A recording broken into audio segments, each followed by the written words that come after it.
Hi! Yes, girl, Ruokoro vibes. The sunset is perfect. Everyone say hi! Love you all. More fun coming. The city of Port Harcourt never truly slept. Even at midnight, the distant roar of buses, the glow of streetlights, and the smell of roadside grass floated through the humid air. From the balcony of a small apartment building in Rumokoro, two identical young women laughed loudly while recording a video on a phone. One of them said with a bright smile, Good evening, my amazing people. Today we are going out again. Yes, we are so excited to show you around our favorite spots.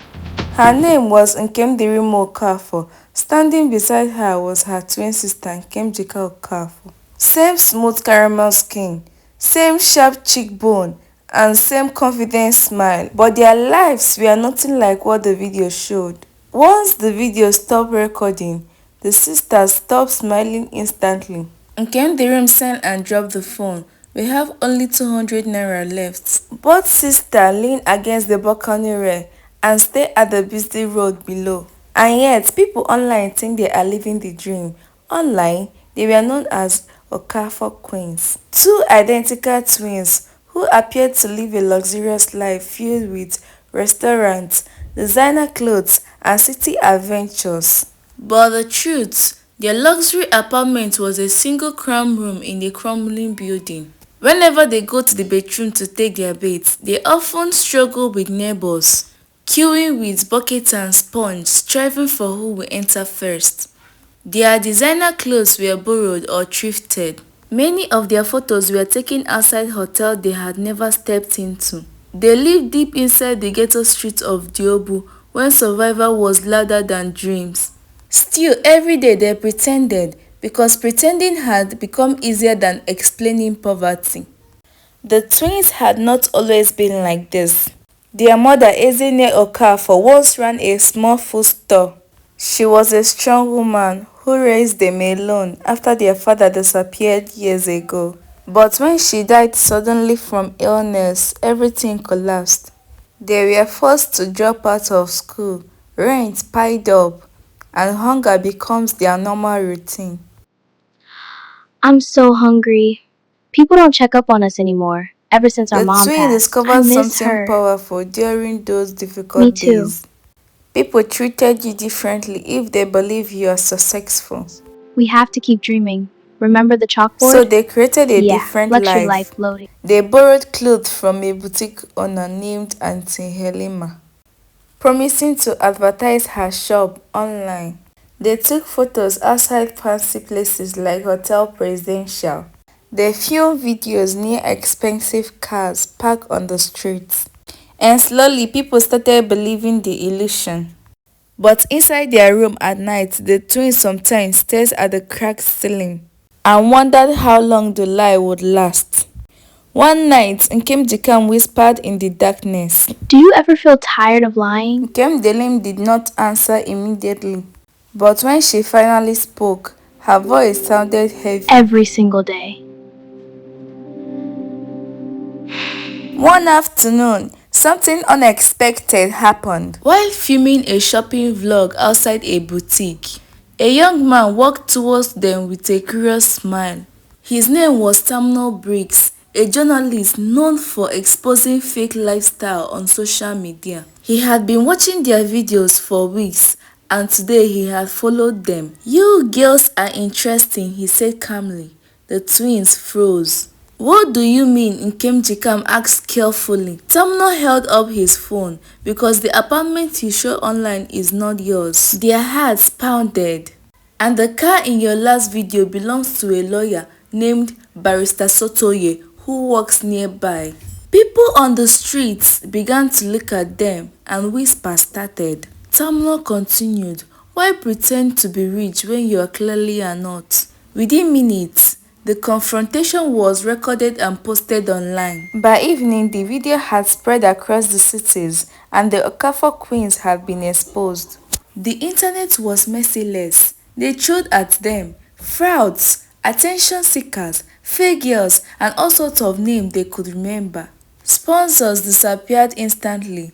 Followers turned into critics. That night, The twins sat silently inside their dim room. For the first time in years, they did not pick up their phone to film anything.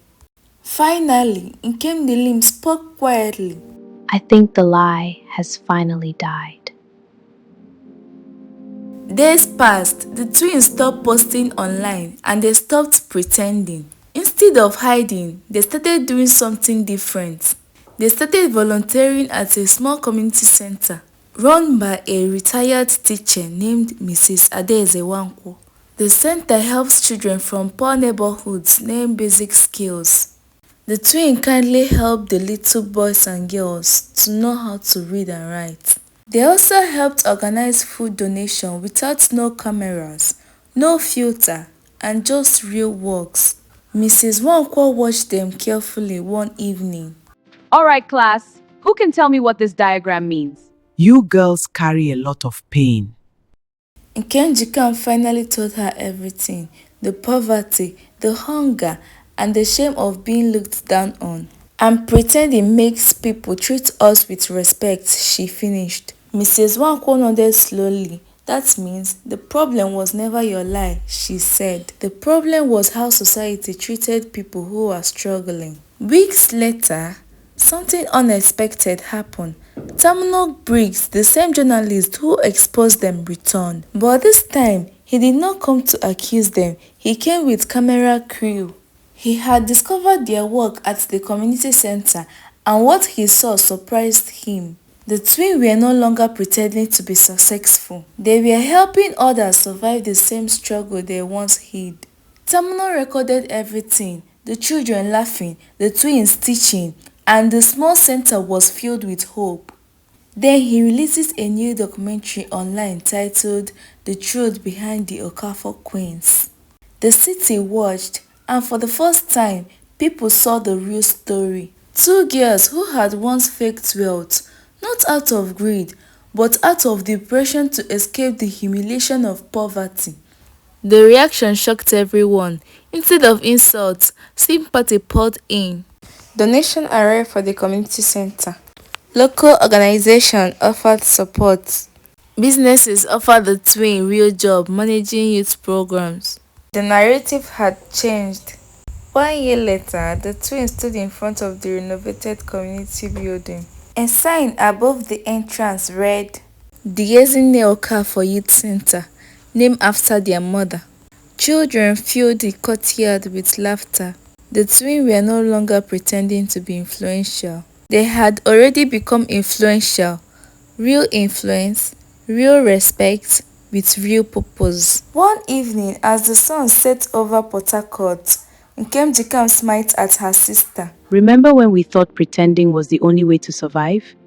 Yes. Then she looked at the children playing nearby, but the truth turned out to be stronger. And just when their new life seemed peaceful, a black SUV slowly stopped in front of the center. A well-dressed elderly man stepped out and stared at the twins with disbelief. His voice trembled. Are you the daughters of Ezinne Okafor? The twins froze because the man standing before them was someone they had not seen for 20 years, their father. And the look in his face suggests that he had returned with a secret that could change everything again.